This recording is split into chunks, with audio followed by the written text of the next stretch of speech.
Hey everyone! Today we're going to talk about the future of sales. Welcome to Invincible Innovation Live Show. I'm so glad that you're here. I'm Mazor, Kario, product innovation and value creation expert, and I'll be your host. And my guest today, I have a very special guest called Adam. Hi, Adam. Adi, how are you doing today?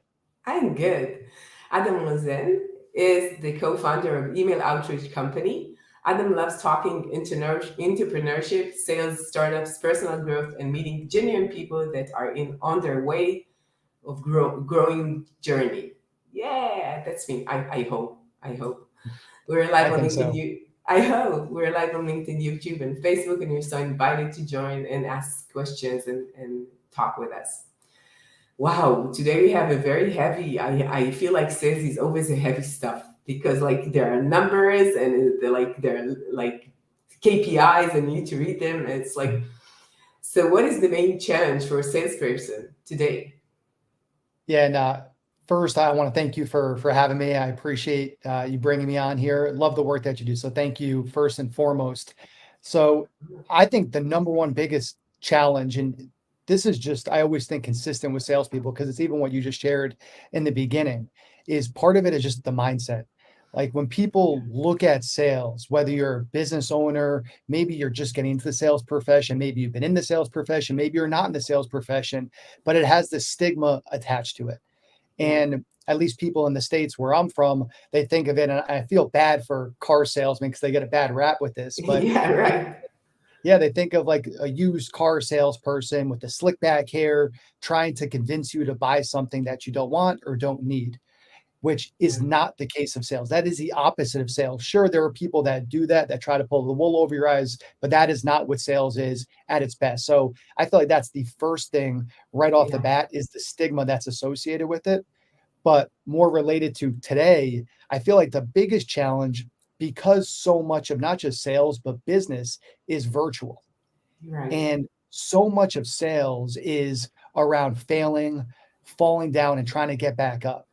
And when you're just behind your computer all day and you're not around your team, you're not around other coworkers, you're not around other salespeople that are also going through those highs and those lows, you have to be extra internally motivated in order to go through the inevitable highs, but more importantly, the lows that does come about if you're in the sales profession. Yeah. Do you think it's harder to sell when you don't really meet the people and you have a coffee together and meet them in person live? Yeah, you can never replace face to face. Like face to face forever. I don't care. Uh, we all know where technology is going. Well, we don't know where exactly technology is going, but we Yeah. just know it's not going anywhere. So technology is only going to exponentially increase with time. But even with that, we will still never be able to replace face to face and the power of face to face. So, yeah, there are some challenges, but it does give you an opportunity to connect with more people because of what we're doing right now, which is this virtual connection, which, Right. just a few years ago, even doing this virtual podcast was a pretty rare thing. So, yeah, there are some challenges, but you can still get in person with people if you really want to. And there's just other ways to sell now that probably didn't exist not too long ago. Do you think that salespeople need to have these like more subtle discussions, serendipitous discussion about what's going on and not being only strictly like we have a sales meeting and just letting to know each other what's going on, to really not feel alone in that?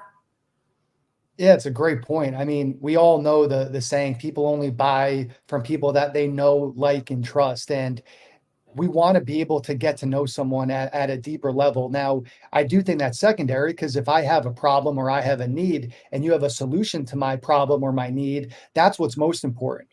And what can come from that though is a deeper connection. We get to know each other more. We find commonalities. Maybe that helps with expansion. Maybe that helps with you saying, you know what, Adam, I really like you. I want to introduce you to X, Y, and Z that can help take your business to the next level. So I always think with sales, sometimes we lean too much on trying to create commonality. I always like to lead with the value, lead with the solution to their problem. But as people get to know ourselves a little more, that's when there can be growth opportunities, referral opportunities, etc. But I always like to lead with, "Hey, I have a problem. Do you have a solution? If not, that's okay. But you're busy and I'm busy. Let's move on." You know, you mentioned that you come from the States, and I'm from Israel. And I always feel like people from the States, like the Americans are so good in sales. It's like it's imprinted in them in childhood. I don't know how. Do you feel the same as an American? Yeah, I mean, I'm sure I know there are amazing salespeople in the States, and it is probably more part of the culture, even just with entrepreneurship, which is so ingrained in the American culture. So, in order to be an entrepreneur, I don't care what you are starting, whether it's a tech company, whether it's a bakery, whether it's anything in between. If you don't know how to sell, your business will go out of business. You either got to learn how to sell, or you got to find someone that knows how to sell. So, Yeah. because entrepreneurship is so ingrained in this culture, I do think it is a big part of probably people in America. But just like with anything, part of stereotypes might be true, but there's a lot of people in the States that don't like sales or think that it's Yeah, of course. a negative stereotype as well. But I would say probably because American culture is so deeply rooted in entrepreneurship, it probably is a more sales focused culture than others. Yeah, I feel that I think that Americans feel very comfortable talking about money more than Israelis as I see it, which is very important for sales, right? In the end, you should talk about business. And another thing, I think that you were very polite, like in the beginning that you said, thank you for, like most of my guests would not say, be that polite as you are. So it's like two things that you have in you. And it's not all Americans. Many of the Americans do have that, and I think that you've been like only a few days in Israel, but people in Israel are very upfront and sometimes a bit rude. They're not that courteous as the Americans, right? And I think that in many cases, when you see entrepreneurs trying to enter the American market, it's so hard for them. It's like it's almost impossible because they don't understand the way they think and the way they communicate and what they expect from a sales meeting, right? Yeah, I've spent a lot of time now traveling the world, where really is back in last November. November 21 is when I most recently was living in New York, but I bounced around in the States. New York, Boston, Hawaii primarily were the three main places I had lived. But since November, I've been starting to bounce around the world as I've been building my online business, and I continue to do so. And one of the greatest gifts for me in terms of a learning has been meeting different people and different cultures, and just seeing how they go about living. What do they value? What do they not value as much? Because it makes you rethink. Me, I grew up in New York. I grew up about 45 miles north of New York City. That was like the culture. I thought everybody lived that way. The fast pace, just business, money, all that stuff. I thought that was how everybody lived. And as you Right. leave, not just the state or the city, but the country, and you go to these different countries, you really do get to learn about how different people do business, what they value. And it's such a learning, because if you can mix all that stuff together, I think that's where you can really have Yeah. all the special gifts of life. Could you give us an example of what you learned in a different country? Yeah, I was in Italy and spending most of my time in Florence in November. I was there for about a month, and I started to develop some really good relationships with some of the locals there. And I remember one of the locals, I believe it's him and his wife. They ran it's like a little lounge club type area. So they had a small restaurant, but mainly it was like drinks and nightclub type of thing, but like a small Yeah. lounge, you relaxed. And we became friends, my business partner and I, with the two owners. And I was so amazed because as they're making my drink, it would take them like 20 minutes to make one drink. And it's not that they were being lazy. They just poured so much love, wanting it to be the greatest drink in the world. And I'm over there thinking, I'm like, in New York, they would want to make this drink so fast. Why? The faster they make the drink, the faster I can drink the drink, the faster they can have another drink. So they're just taking their time. They want it to be so beautiful, so perfect. They want to make sure we're having such a great time. They're dancing, they're eating a sandwich, dancing with like fist pumping with the sandwich in the air. They just don't care about the money. All they cared about was that everybody there felt like family and was having the best time ever. Money was secondary at best. So for them, it was not about making every dollar they could. It was giving the best possible experience to everybody. So that was a big culture Yeah. shock for me. Probably my first culture shock, one of my first culture shocks, I should say, as I started traveling. Yeah, I totally understand what you're saying. Like Israel is a very paced place, and when I travel, it always seems to me that people speak really, really slow, like in slow motion, and they walk in the street really slow. Like what's going on? Like we're going right, and we've been like a few years back. We've been to Africa, and there it's like really, really chill, right? And when I came back, it was like 2 months or something in Africa. And then it's like, why people are screaming so fast. It's like it's a shock to come back and just to see where you are most of your life, located in this very messy, fast-paced environment, which is like, wow. So tell me about your online business. I know that you're doing cold emails outreach, right? So tell me about that. Why did you come to do that and not other things? Yeah, I had a tech startup for about 5 years. I started it right before I graduated college, had it for 5 years, sold it in 2019 to a college marketing firm. And what we basically did was we built a platform for college student organizations, and then we would sell into companies like Bank of America, Amazon, Apple, a lot of these large enterprises in the States. They want to recruit the students as well as host surveys to our students on the platform. And what we did better than anything else while running that company was getting new business, some of those big brands I just mentioned. And how we got all of those customers was from cold email. So we would cold email these potential clients, we get on phone calls, and then we would, try to, get the new business. As we sold the company, I started to do a lot of work with startups and small businesses. And one of the problems I saw consistent was that companies struggle to get new business opportunities. So one of the startups that I've been advising asked me to speak to his head of sales because she was struggling to get meetings on the books. I talked to her. I found out what the issue was. I went back to their CEO. I said, "Hey, if you want, I can get you more sales appointments, and I could do it through cold email." So that's when I called up my business partner. We built out our first version of email outreach company, and we've been growing and going strong ever since. Wow, that's a good story.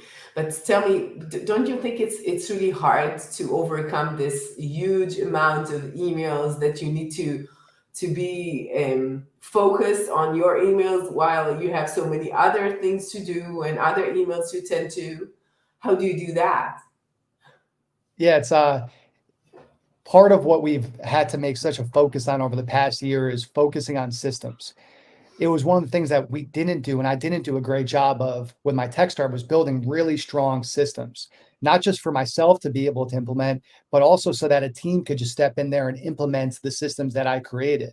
And that's been the biggest focus, spending so much time in this business to create repeatable systems that not just I could use or my co-founder could use, but our team could use and implement to make sure that, yeah, there's a ton of stuff going on every right now in the email inbox as we speak. There's a ton of stuff going on, but I have no concern in the world. I could go to the beach today and I will not have a concern in the world because I know that I have a really good team that's able to implement these systems that we've created to make sure that everything goes smoothly and runs as planned. But it took a lot of time and a lot of manual effort on my part to be in the weeds, as they call it, of the business to make sure that those systems could be built. And what about copywriting, which is so important? What's the title? What's the text? It's so hard to really create something which is creative and still engaging, and you cannot do it like in templates, right? Or can you? I don't know. Yeah, we've at this point created hundreds and hundreds of templates, both for a first email, but also we do eight follow-up emails, I should say, after we send that first email. So every campaign we do for ourselves or for a customer is a 9-point campaign. So we have all these different templates that we used, and I've done a lot of bad emails in the past. Whether it was in college when I first started emailing, cold email, if you want to call it, to running my startup. So I had to learn the hard way of what doesn't work to learn what does work. So we have a good system that we follow that's able to book meetings for really any customer or any industry, I should say. So yeah, it took a lot of trial and error to get to where we are today, but we're in a good spot right now in terms of knowing what emails resonate with folks across the board. And is it all emails, or do you have landing pages or a connection to Facebook, other social? Everything is email. So we pretend like we're a client. So we get an alias, an email for them, and we manage the whole inbox, pretend like we're them. And then just when a potential customer wants to talk to them, we just book the meeting on their calendar. So they don't have to do any of that other work. All they have to worry about is showing up to the sales appointment and hopefully, doing a good job of selling their product or service. Yeah, it sounds like you're solving a really big problem for so many businesses. Is it mainly for smaller or medium businesses or not? At first, it was just for startups. But now, as we started to talk to more of these larger enterprises, now we're starting to land some of these larger enterprises, and we have some very big companies that are interested now in working with us too. So at first, it was all for startups. Our smallest startup has literally just a co-founder. That's it, and she's been doing a great job. She's closed 15 deals over the past 4 to 5 months. So we started with small companies like that to 10, 15 person startups, but now we're starting to work with larger companies because, to your point, the need is really across the board. Everyone needs more sales at bats, especially as times, with the economy, at least in the U.S., that are struggling. It's more important than ever right now to get those sales at bats. Yeah, we're talking about sales, but actually it's part of marketing, and the boundaries between sales and marketing is changing. How do you see that thing? Like, would you say it's a marketing, it's a sales thing? What would you say? Yeah, it's really more demand generation. So you could call it more on the marketing side of the house. It's creating demand. So getting potential buyers to a phone call with you. It's less sales until we get more into sales consulting, where we'll work with some clients that we coach on how to close those opportunities they're getting. But yeah, it's primarily on the marketing side to just get you those at bats. Yeah. And do you think that some of these like emails work differently in different domains or different clients or different people that you send it to? What do you think is best working for you? Yeah, it's interesting. Some people will say, well, I don't have a great, no one knows my brand. I don't have a well-known brand. So why would anybody respond to my email? And that's when I point to that one person startup. Nobody knows her brand, or really very few people know her brand. Now it's starting to get out there a little bit, but she's a baby startup with just herself. And we landed 34 sales appointments for her last month alone. And nobody knows her brand. My tech startup that we had, we weren't the most well-known company, especially at first. So yes, of course, if you have a big, sexy, glamorous brand, that will help.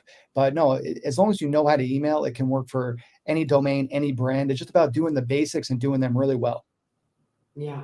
And do you think that that companies should focus on one channel, for example, emails or social or LinkedIn or whatever, or they need to do everything? Because, like to be a very good marketing person, you need to be always learning, always growing. It's like endless.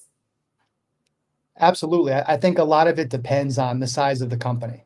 If you're a baby startup and you have limited resources, then you have to focus on what you can focus on, which is going to be limited. Now, if you're a big company and you got hundreds or thousands or tens of thousands of employees, then yes, you should be focused on social media. You should be focused on Google SEO. You should be focused on cold email. You should be focused on doing newspapers or billboards or Spotify ads or anything. Like you should be doing a little bit of everything.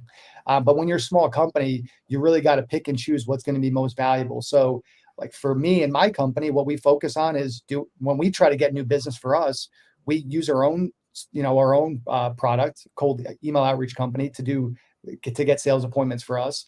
And we also focus on LinkedIn because we found LinkedIn is also a good way to let people know about who we are, and it's where our buyers are. But right now, at least, we don't spend any time doing anything on Google. We don't spend any time doing anything on Facebook. We're narrowed in on those two areas because that's what yields the best results. Yeah. So how should corporates optimize their sales strategy? How do they know where to go to? Like trying everything and see how it goes?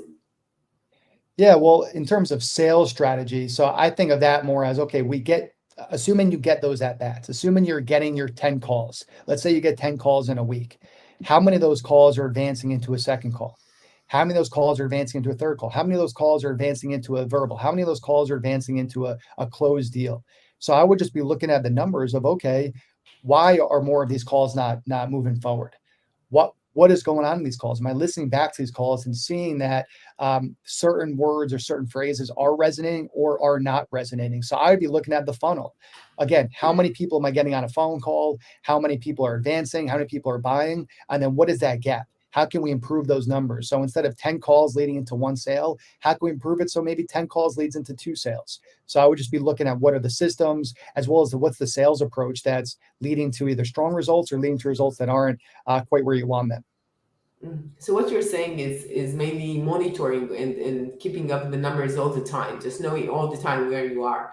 I think that maybe medium companies are always aware and they have these systems and everything is like written And sometimes you know exactly what's wrong. Maybe you know exactly who is the salesperson that you need to train more or not.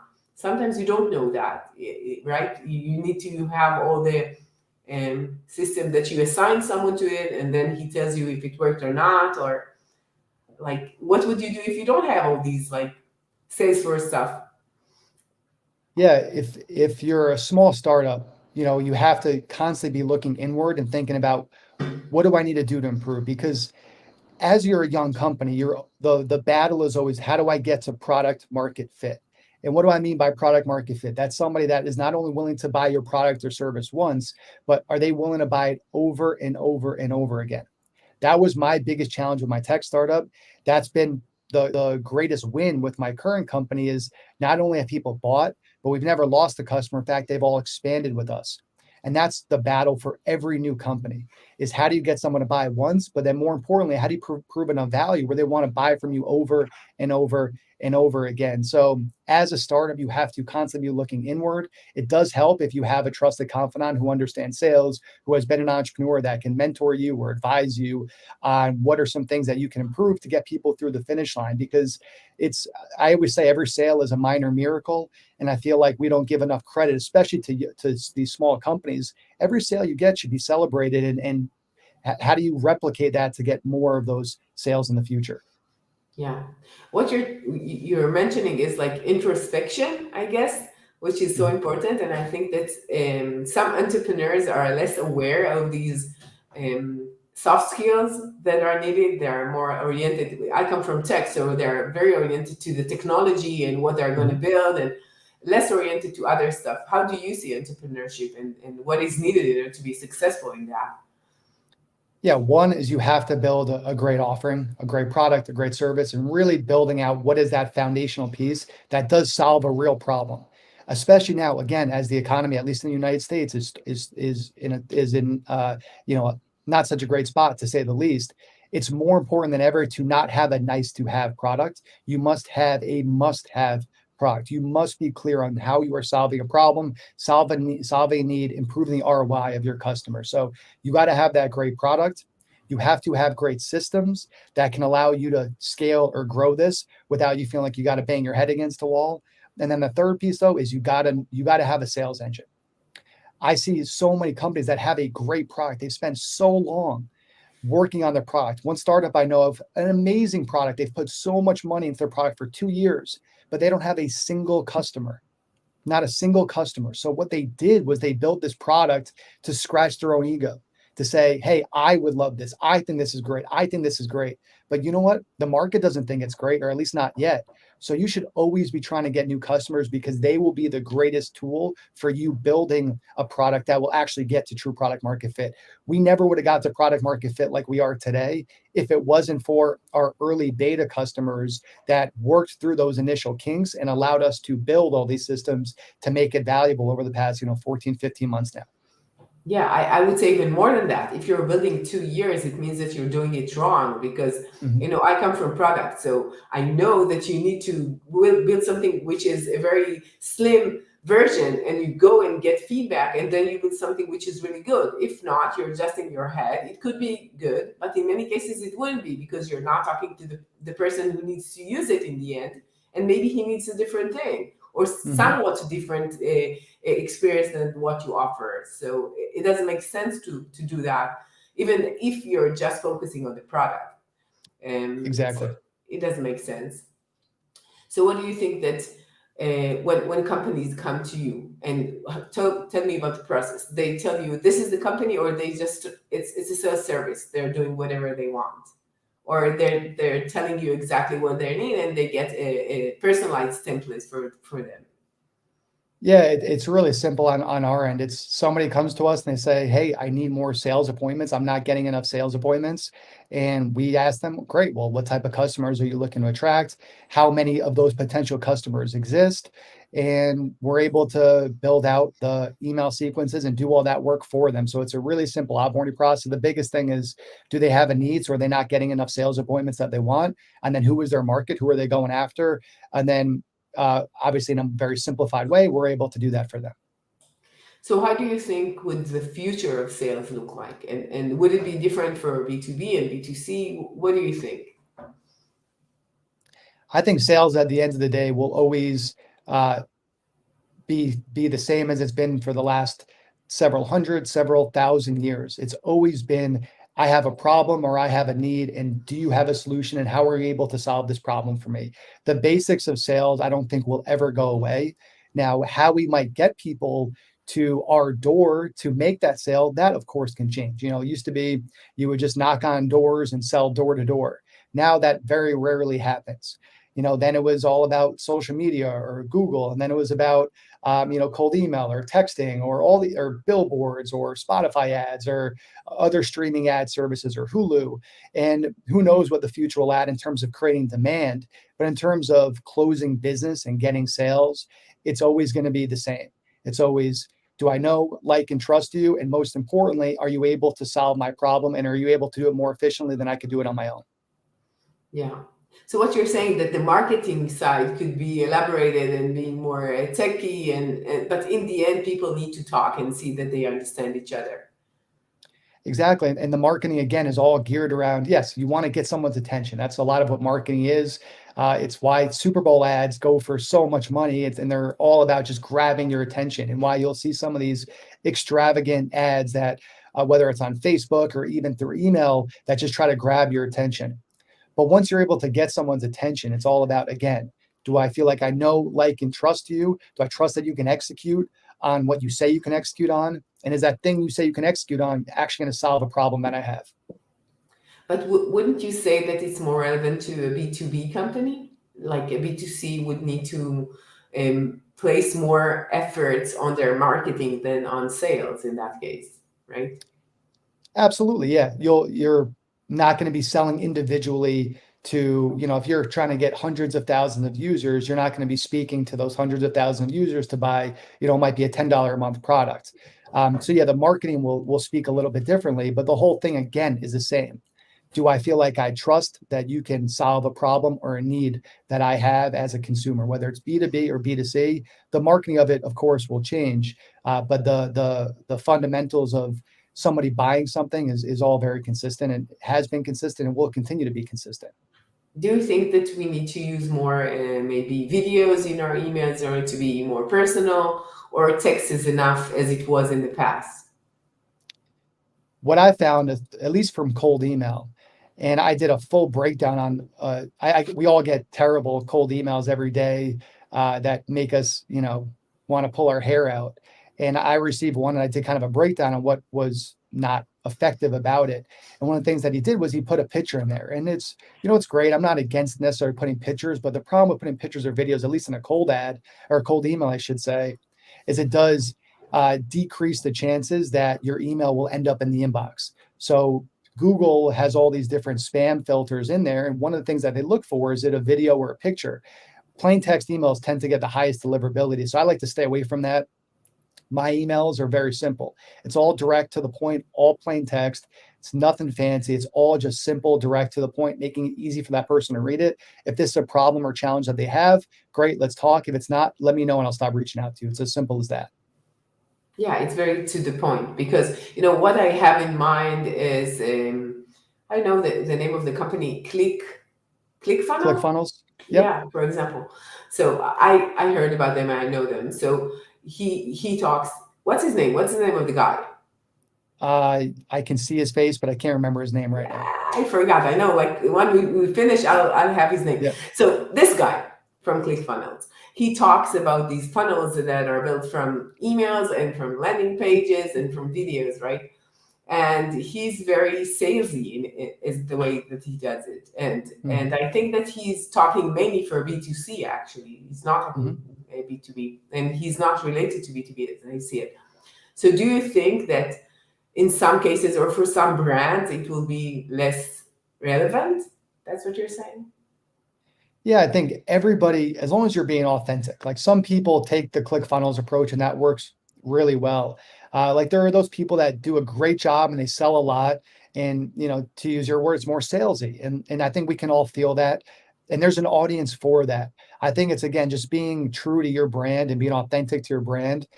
For me, that doesn't feel good for me, so I don't want to take that approach.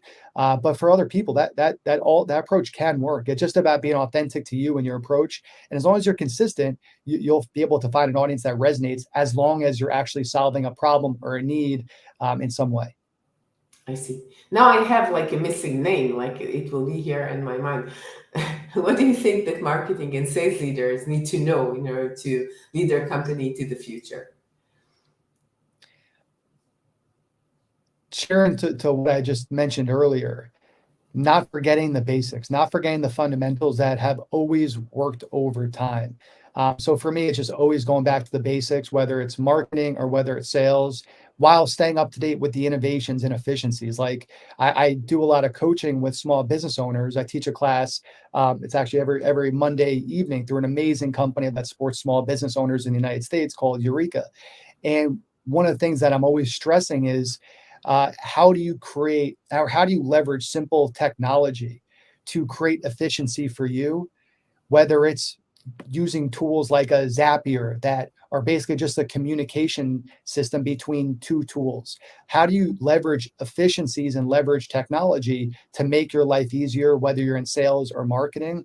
But at the end of the day, the basics of why people buy, the psychology of why people buy, the psychology of why people trust other people, as long as we keep that as our foundation while leveraging the great technologies that exist, that's the real mix, in my opinion, that will take any great sales or marketing leader to the next level as technology continues to expand. What about building the email list before you send it? How do you get the emails, to reach these people? And do you think it should be very, very cold? Like I got your email for somewhere, or they need to sign up for that? Best case, of course, people are signing up on your newsletter. They're, signing up and opting into your emails. But there's other ways to get lists, and it just can take a long time if you do go the old fashioned way of building people through your email list, which again can be or building people through a newsletter or something like that. That's of course great. It's of course great to reach out to people that are warmer, but there's a great opportunity through completely cold email outreach, which is what I focus on. And again, as long as you're following all the canned spam laws, making sure that you're being compliant, you're fine. It's just about doing it the right way. Wow, it sounds so challenging just thinking about getting to a person who doesn't know you, who didn't sign up for anything, to pick your email from hundreds of emails and to really read that and to engage with that and do something related to that. It's like, wow, it's so hard. Well, we met the CEO of MasterCard, Ajay Banga, one of the most successful business leaders really in the world. MasterCard became a client of my tech company, and they only became a client because we reached out to their CEO, Ajay Banga, who ended up hopping on multiple phone calls with my current co-founder. And then he ended up passing us to their team, and they ended up purchasing our product. And that was a cold email to Ajay Banga, the CEO of one of the greatest companies in the world, one of the busiest human beings in this world. Cold email worked for him. So if it can work for someone like Ajay Banga, it can work for anybody as long as you know how to do it and you do it right. Okay. So what is your number one tip for leaders today? Number one tip for leaders.